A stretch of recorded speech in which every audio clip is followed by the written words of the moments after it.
How has the board game industry been changing lately? Let's say COVID to now, like since COVID, what kind of impact, whether that's crowdfunding or bringing it through other ways, what has been changing? Yeah, it's very interesting because there's sort of two sides to it. Like I was saying, there are a lot more board game fans, I think, than there previously were, and a lot more people producing board games than there previously were, because of the boom in the hobby of people with more time on their hands to pick up a new thing, get involved in the world. But at the same time, with all of the conventions being shut down and people not really going to their FLGSs anymore, it's hard for brand new games to be noticed or get any kind of marketing or street presence.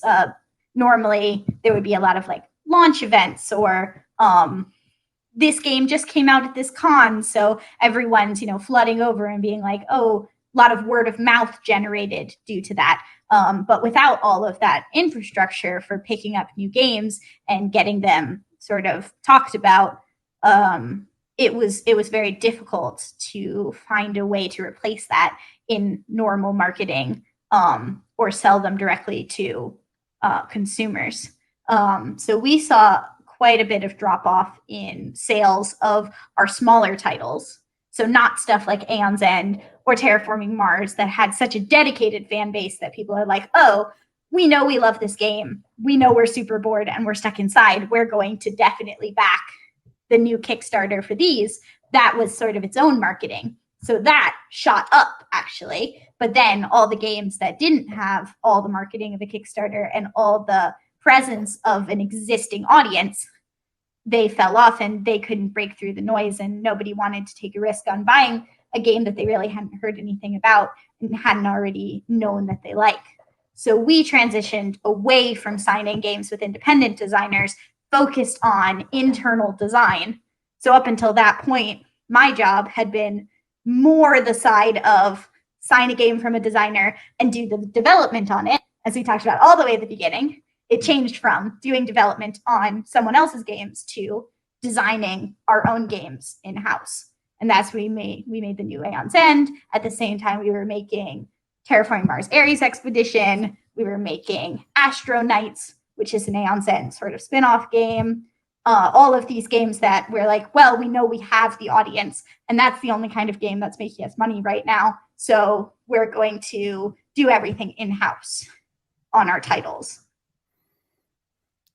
I didn't connect, and I should have, that you guys put out Terraforming Mars. Mm-hmm. We were a big fan of that over here. I don't know if you have seen, but I should send it to you so you could pass it around the company if you haven't. We did a 3D board build of Terraforming Mars and put it out on YouTube. I was seeing in your little advertisements before the stream started. Oh yeah, I guess it was seen in there. Yeah, we did a 3D cool. board, and then we put it out also on Dinner and a Board Game. We played it on the Dinner and a Board Game show. So that one, so that one we have really enjoyed. Strongholds Games also under our umbrella. We sort of Indie Boards and Cards and Stronghold Games merged about 4 years ago, almost exactly 4 years ago actually, because it was at Gen Con, which is right around the corner. So now the same team that works on all the Indie Boards and Cards content also works on all the Stronghold Games content. There's no sort of behind the scenes difference. It's the same 5 people. But we do keep both of the labels because they have distinct audiences and they both have brand appeal. So every time we sign a game, we think, is this an indie game or is it a Stronghold game? Depending on the weight and the gameplay and other considerations.